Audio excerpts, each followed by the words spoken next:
প্রায় 15-16 বছর থেকে এই রাস্তাটা অবহেলিত অবস্থায় পড়ে আছে।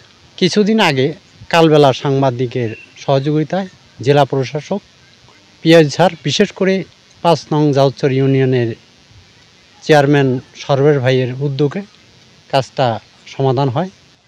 আমরা এই রাস্তাটা আমাদের এখান থেকে দুবলাবাড়ি পর্যন্ত রাস্তাটা আগে অনেক খারাপ ছিল।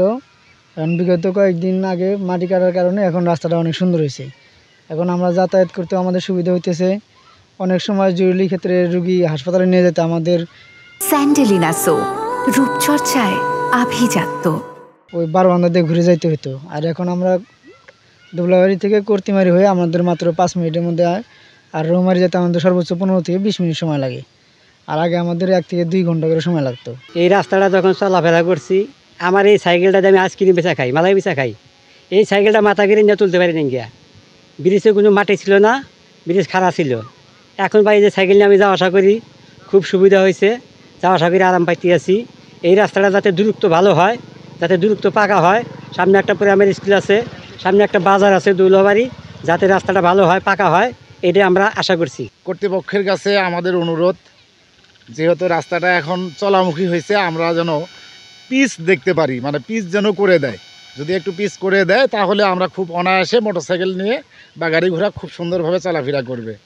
ঊর্ধ্বতন কর্তৃপক্ষ যারা আছে একটু সদয় দৃষ্টি দিতে বলতেছি। আমাদের স্কুল কলেজের ছেলেমেয়েরা যেন ভালোভাবে যাইতে পারে। আমিও যেমন একটা ছোটোখাটো চাকরি করি, যাওয়া খুব অসুবিধা।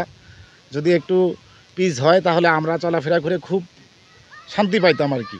অনেক উপকার পাচ্ছি, গাড়ি ঘোড়া চলতেছে, অনেক সুবিধা হয়েছে। কারণ এই জায়গায় গাড়ি থেকে বাড়ি যেতে পারি, আসতে পারি। এখন ইনকামও উঠছে, রাস্তা আরও মাটি কাটার জন্য আরও করি, কিন্তু রাস্তাটা দ্রুত পাকা করতে দিতে হইব। এখন মাটি কাটিয়ে ভালো হয়েছে, জনগণের সুবিধা হয়ে গেছে, আমারও সুবিধা হয়ে গেছে। 2015-16 অর্থ বছরে নির্মিত ব্রিজ, আপনার কাশিয়াবাড়ি থেকে দুবলাবাড়ি যাওয়ার রাস্তায় যে ব্রিজটি নির্মিত হয়েছিল, সেটি পরবর্তীতে বন্যায় ক্ষতিগ্রস্ত হয়ে দুই পাশের অ্যাপ্রোচ ক্ষতিগ্রস্ত হয়।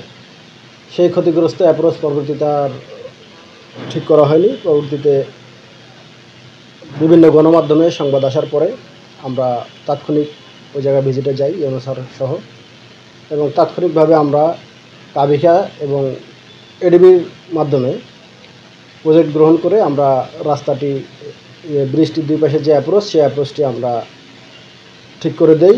যাদুরচর ইউনিয়নের পুরাতন যাদুরচর এলাকায় 3 নম্বর ওয়ার্ডে একটি দুর্যোগ ব্যবস্থাপনা বিভাগের একটি ব্রিজ কিন্তু অনেকদিন ধরে অবহেলিত অবস্থায় প্রায় পড়েছিল। কারণ এই ব্রিজের সাথে যে সংযোগ সড়কটি ছিল সেটি ব্যবহার উপযোগী ছিল না।